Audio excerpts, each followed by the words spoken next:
Hello everyone, कैसे हो student.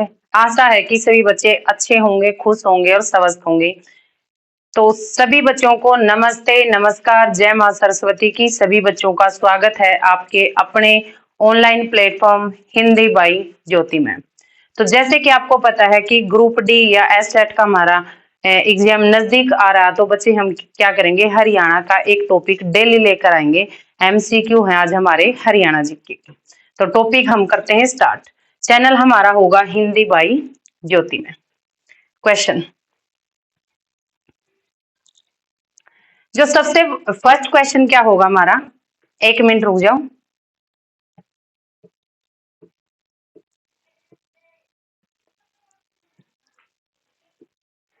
Asia का सबसे फर्स्ट क्वेश्चन आपकी स्क्रीन पे है। एशिया का सबसे बड़ा कपड़ा बाजार हरियाणा में स्थित है, यानी कि जहां पे कपड़े की मार्केटिंग ज्यादा है। तो बच्चे कौन सा हमारा जिला होगा हरियाणा का? अंबाला है, पंचकुला है, रोहतक है या माहौली है? सभी बच्चों के कमेंट का वेट होगा। जिन जिन बच्चे मतलब बाद में कमेंट करें क्वेश्चन को देखकर, तो हमारा क्या हो जाएगा, एशिया का सबसे बड़ा, यानी कि एशिया का सबसे बड़ा कपड़ा बाजार हमारा कहाँ पे है? रोहतक है। अगर कई बार पूछ लिया जाता है बच्चे, जैसे कि हमारे गर्म कंबल हैं, दरी है, इनका सबसे ज्यादा मार्केटिंग कहाँ पे है? पानीपत में। और लेकिन कपड़ा पूछे, कपड़ा बाजार पूछे, तो हमारा क्या हो जाएगा बच्चे? रोहतक के अंदर है। ठीक है, रोहतक के अंदर। नेक्स्ट, हरियाणा में तितर प्रजनन केंद्र कहाँ पर स्थित है? हरियाणा में तितर प्रजनन केंद्र, इसको तितर को हम गिर प्रजनन केंद्र भी बोलते हैं बच्चे, कंफ्यूज नहीं होना। गिर प्रजनन केंद्र, एक प्रजनन केंद्र और है जहां पे हो सकता है कि आपको इसका पता है, लेकिन इसका नहीं पता, उसका पता वो है। ठीक है, जहां पे तितर प्रजनन केंद्र है या गिर प्रजनन केंद्र है, वहां पे एक और प्रजनन केंद्र है। कौन सा है? गिद्ध प्रजनन केंद्र, गिर्द प्रजनन केंद्र, संरक्षण केंद्र। तो कहाँ पे है?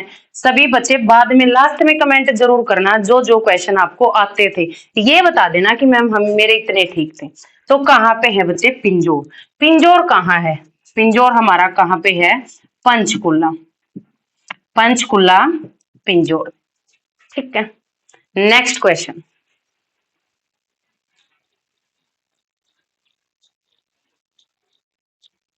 नेक्स्ट क्वेश्चन क्या होगा?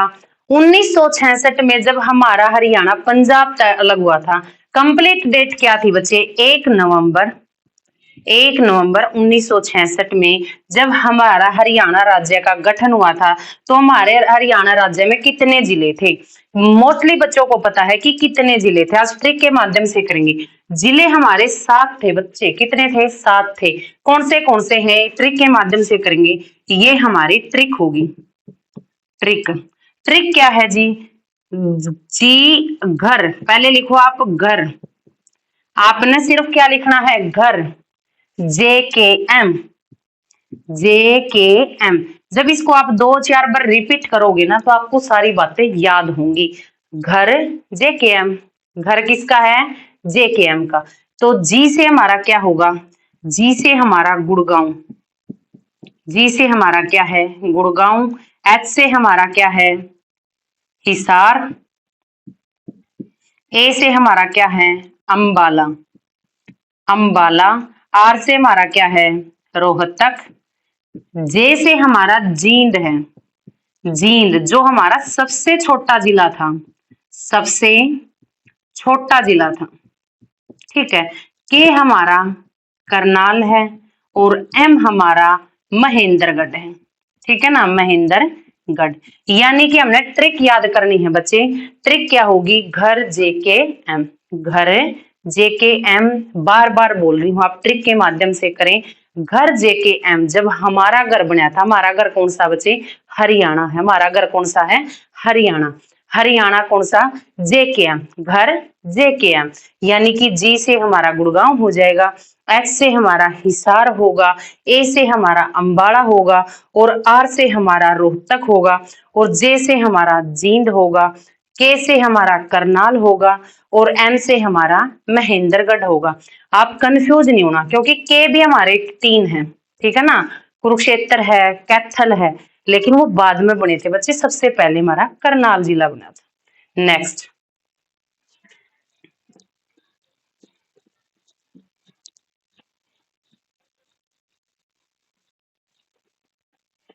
नेक्स्ट क्वेश्चन क्या हमारा, हरियाणा के किस जिले में बड़खल झील स्थित है? हरियाणा के किस जिले में बड़खल झील है? ये बच्चे हमारे फरीदाबाद जिले में है, फरीदाबाद में। सबसे पहले तो इसका निर्माण कब हुआ था बच्चे? इसका निर्माण हुआ था बच्चे 1947 में, जब अपना देश आजाद हुआ था। 1947 में इसका निर्माण किया गया था। तो ये कहाँ पे है? ये अरावली की जो पहाड़ी है ना, अरावली की पहाड़ियों से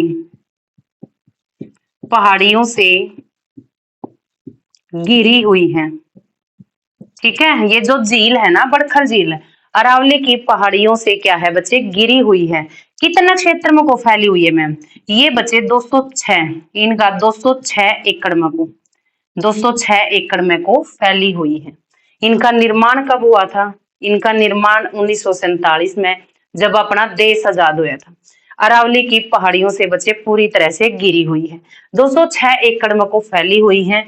एक बात और आपने याद करनी है कि इनका जो दिल्ली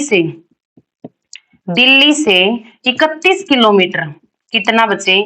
31 किलोमीटर दूर है। बस अपना दिल्ली तक 31 किलोमीटर ही दूर है, यानी कि ज्यादा दूरी नहीं है, नजदीक ही 31 किलोमीटर के अराउंड है, ठीक है। तो कोई भी डाउट है, कोई भी क्वेश्चन पुट करना चाहते हो, तो हर वीडियो के नीचे आप कमेंट छोड़ दिया करो, ताकि आपने उसी क्वेश्चन से संबंधित डिटेल प्रोवाइड करवाई जाए। हरियाणा के नेक्स्ट क्वेश्चन, यमुना नदी हरियाणा में किस जिले में प्रवेश करती है? यानी कि यमुना नदी की बात हो रही है। सब क्वेश्चन क्या पुट किया है कि हरियाणा में जब यमुना नदी प्रवेश करती है तो कौन से जिले में प्रवेश करती है? तो क्वेश्चन आंसर हमारा हो जाएगा बच्चे यमुनानगर। क्या हो जाएगा? यमुनानगर। तो यमुनानगर से रिलेटेड हम बहुत सारी बातें करेंगे कि जो ये नदी है ना, ये जो नदी है उत्तराखंड के गढ़वाल,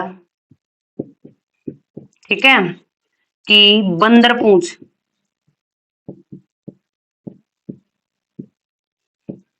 बंदरपूछ की शिवालिक पहाड़ियों से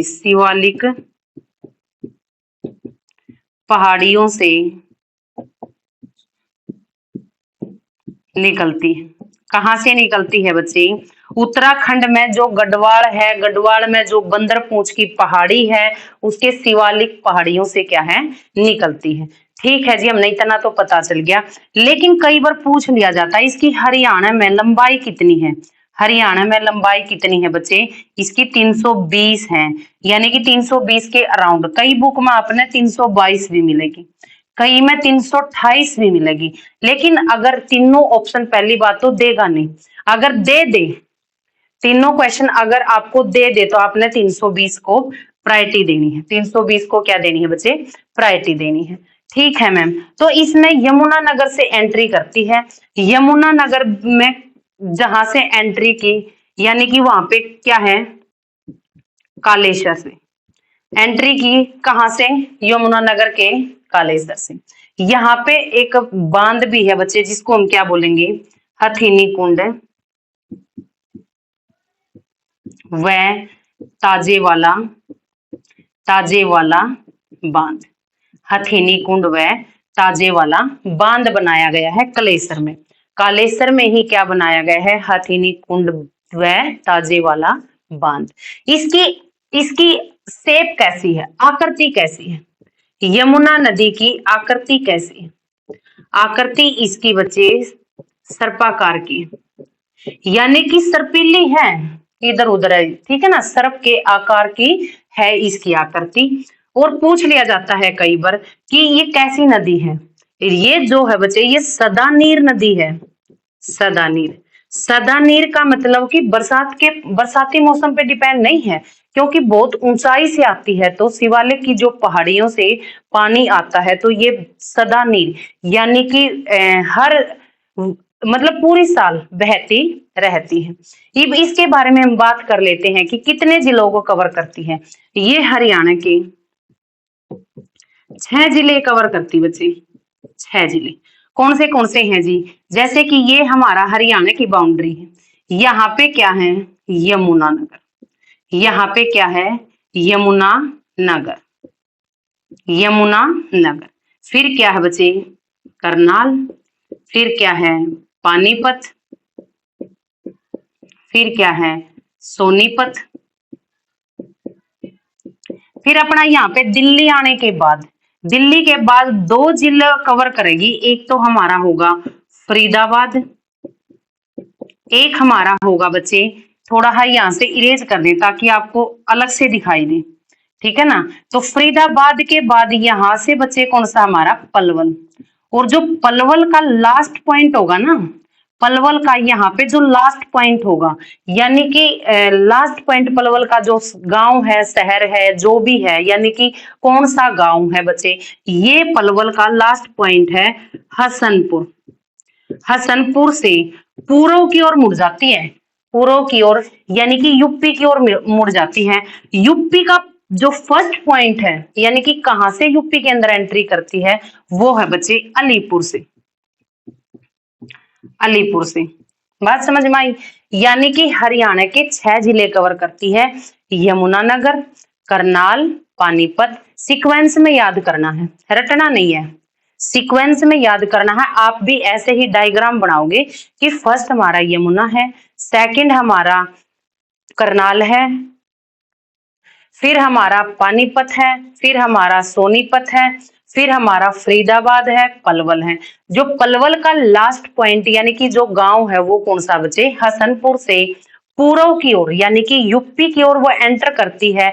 यूपी का जो फर्स्ट पॉइंट है वो कौन सा है? अलीपुर है। कौन सा है बच्चे? अलीपुर है। ठीक है, एक एक बात आपके साथ शेयर की है, डिस्कस की है, इसमें ऐसा कोई भी की पॉइंट नहीं बचा कि यमुनानगर से यहाँ से कोई क्वेश्चन पुट हो।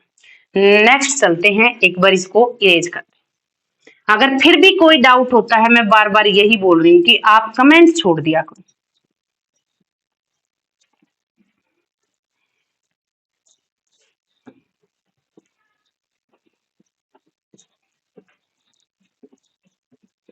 नेक्स्ट,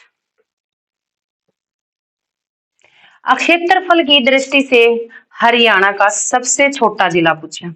सबसे छोटा जिला कौन सा होता है बच्चे? पंचकुला सबसे छोटा जिला है, जो हमारे शिखर पर होता है। हरियाणा के सबसे ऊंचाई पर जिला है वो क्या है? उसमें एरिया बहुत कम है बच्चे, एरिया बहुत कम है। अगर ज्यादा पूछ लिया जाए, ज्यादा एरिया किसका है बच्चे? सिरसा का है। किसका है? सिरसा का। हमारा कम पंचकुला का है और सबसे ज्यादा एरिया यानी कि मतलब ज्यादा जनसंख्या कम है, क्षेत्रफल एरिया ज्यादा है, वो कहाँ का है? सिरसा का। कहाँ का है बच्चे? सिरसा का। नेक्स्ट, हरियाणा के किस जिले में अर्जुन स्टेडियम स्थित है? यानी कि हमसे क्या पूछा है? अर्जुन स्टेडियम।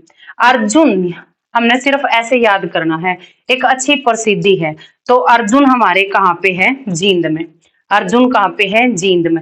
एक और स्टेडियम बच्चे अर्जुन, अर्जुन के साथ यानी कि जींद में Eklavya, Eklavya stadium. Stadium, Eklavya stadium भी है, कहाँ पे है? जींद में। कहाँ पे है बच्चे? जींद में है। नेक्स्ट, हरियाणा के मारकंडा नदी का प्राचीन नाम क्या है? यानी कि जो हमारी मारकंडा है, इसको प्राचीन नाम से जाना जाता है, वो प्राचीन नाम क्या है बच्चे? प्राचीन नाम है अरुणा। प्राचीन नाम क्या है? अरुणा। तो मारकंडा के बारे में दो चार बातें हम डिस्कस कर लेते हैं। ये मारकंडा है ना, जो हमारे हिमाचल प्रदेश के, हिमाचल प्रदेश के नाहर की, नाहर की शिवालिक, शिवालिक पहाड़ियों से, शिवालिक पहाड़ियों से निकलती है, पहाड़ियों से निकलती है। कहां से निकलती है? शिवालिक पहाड़ियों से निकलती है। ठीक है। मारकंडा है जो हिमाचल प्रदेश के नाहर की शिवालिक पहाड़ियों से बचे निकलती है। दो जिलों में बहती है। एक हमारा अंबाला है, अंबाला व कुरुक्षेत्र, अंबाला व कुरुक्षेत्र दो जिलों के अंदर क्या करती है? बहती है। और इसका पुराना नाम हमने पता चल गया अरुणा। लेकिन इसका नाम किसके ऊपर पड़ा था? यानी कि मारकंडा नदी क्यों बोला गया बच्चे? इसका जो नाम था ना मार्कंडेय, मार्कंडेय ऋषि के नाम पर, ऋषि के नाम पर इसका क्या था भाई? नाम पड़ा था। मार्कंडेय ऋषि के नाम पर मारकंडा नदी नाम पड़ा था। क्योंकि कहा जाता है कि जो मार्कंडेय ऋषि था मारकंडा नदी के ऊपर यानी कि अरुणा नदी के ऊपर तपस्या की थी। नेक्स्ट,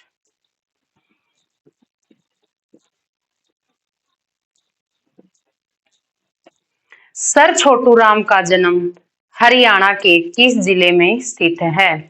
यानी कि सर छोटू राम का जन्म हरियाणा के किस जिले में स्थित है? सबको पता है। यानी कि सर छोटू राम का जो जन्म हरियाणा के किस जिले में हुआ था? तो बच्चे सभी को पता है, हमारे रोहतक जिले में हुआ था। कहाँ पे हुआ था? रोहतक जिले में। ठीक है मैम, एक इतना ही पता है कि रोहतक जिले में। लेकिन सर छोटू राम के बारे में तो बहुत सारी उपाधियां यानी कि बहुत सारी बातें हैं, वो सारी बातें क्या करेंगे आज डिस्कस करेंगे। सबसे पहले तो सर छोटू राम का जन्म कहाँ हुआ था बच्चे? जन्म कब और कहाँ हुआ था? इसका जो जन्म है बच्चे 24 नवंबर 1881 में, 1881 में गड्डी सापला, गड्डी सापला कहाँ पे है? रोहतक में हुआ था, रोहतक में। ठीक है ना। इनका जन्म हुआ था 24 नवंबर 1881 में। फिर साथ के साथ इनकी मृत्यु भी देख लेते हैं। इनका निधन कब हुआ था बच्चे? निधन हुआ था इनका 9 जनवरी 1945, 1945। जब ये नारे लगाए जाते थे भाई फिरंगी भारत छोड़ो, भारत छोड़ो। ठीक है ना। यानी कि जब 9 जनवरी 1945 में इनका क्या हो गया था? निधन हो गया था। ये भी नकेक के काम कराया था बच्चे। सबसे पहले तो इन्होंने देखो बच्चों क्या किया था 1916 में, 1916 में जो हमारा जाट गजट है ना, जाट गजट, गजट का प्रकाशन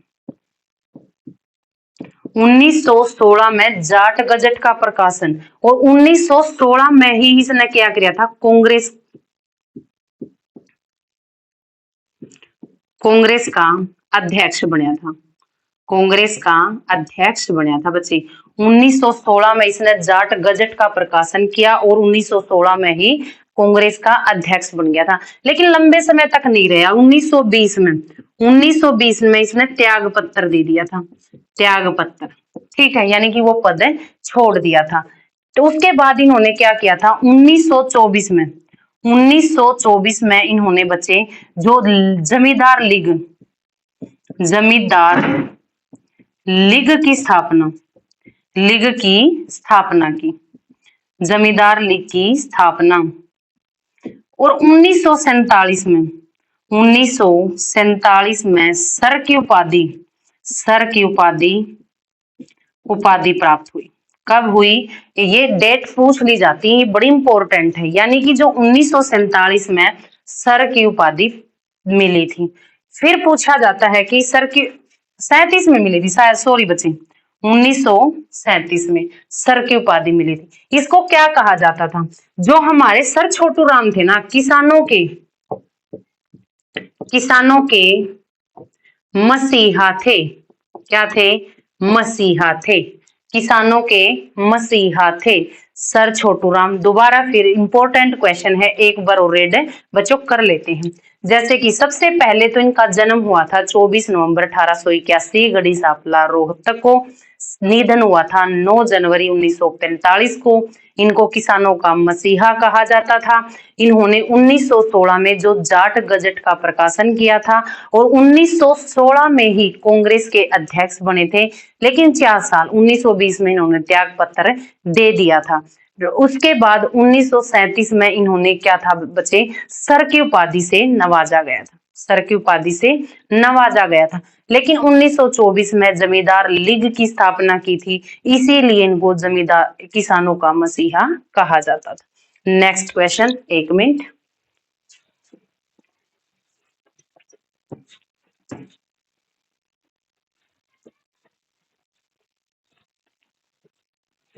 नेक्स्ट, हरियाणा के इस नृत्य शैली का नाम एक अनुज भाषण के नाम पर रखा गया है। कौन सा नृत्य है जो अनुभाषण के नाम पर रखा गया है? अनुभाषण के नाम पर, यानी कि झूमर है, लूर है या झूमर है। ठीक है, घूमर, झूमर या लूर है। सबसे पहले तो हमें आंसर का पता होना चाहिए कि आंसर हमारा क्या है, झूमर है। आंसर हमारा क्या है, झूमर है। इसमें मतलब झूमर गहने पहनकर लेडीज झूमर डांस करती हैं। कैसा नृत्य करती हैं? झूमर नृत्य के दिन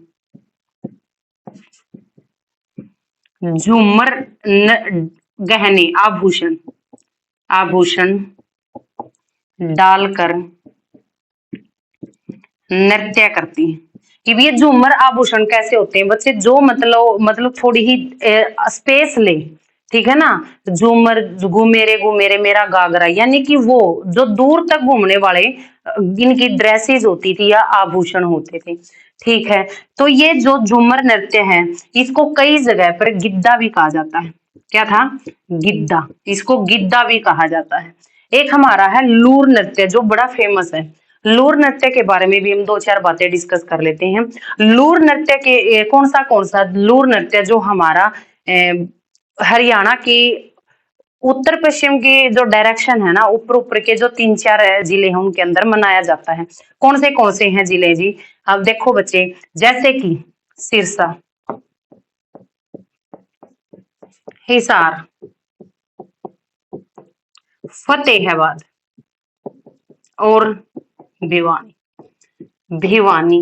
जो हमारा लूर नृत्य है ना, लूर नृत्य 4 जिलों में मनाया जाता है। इसमें सिर्फ लेडीज का नृत्य होता है, लेडीज की बातें होती हैं। इसमें क्या होता है कि लेडीज आपस में सवाल जवाब करती हैं, क्वेश्चन पुट करती हैं, उनके आंसर दिए जाते हैं, यानी कि जवाब, क्वेश्चन या जवाब, सवाल जवाब होते हैं। क्या होते हैं बच्चे? सवाल जवाब होते हैं। लूर नृत्य बड़ा फेमस नृत्य है। नेक्स्ट,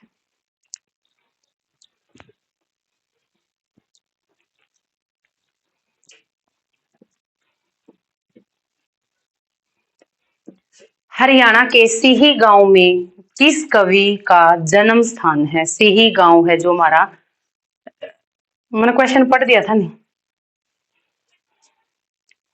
यानी कि क्या हो जाएगा बच्चे, हमारा सूरदास हो जाएगा। सीही गांव में किसका जन्म हुआ था? हमारे सर्वश्रेष्ठ सूरदास का। क्या था? सर्वश्रेष्ठ सूरदास का। तो सीही गांव, सबसे पहले तो हमें पता होना चाहिए कि सीही गांव कौन सा जिले में है, यानी कि फरीदाबाद में है। फरीदाबाद में। जो हमारे सूरदास हैं, सूरदास क्या थे? अष्टाछाप के कवि थे। अष्टाछाप के कवि थे। तो जो सूरदास हैं बच्चे किस भक्त कैसे थे? यानी कि कृष्ण भक्त थे। कृष्ण भक्त थे। और इनके गुरु कौन थे? गुरु कौन थे बच्चे? गुरु वल्लभाचार्य। यहां लिखेंगे नीचे वल्लभाचार्य।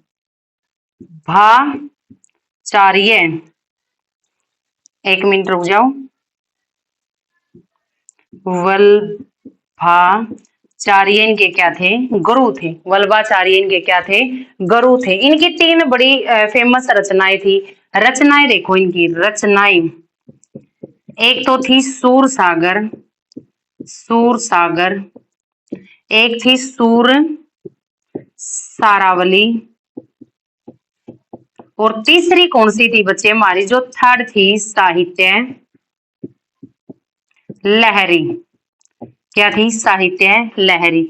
यानी कि इनकी 3 रचनाएं थी, बड़ी फेमस थी।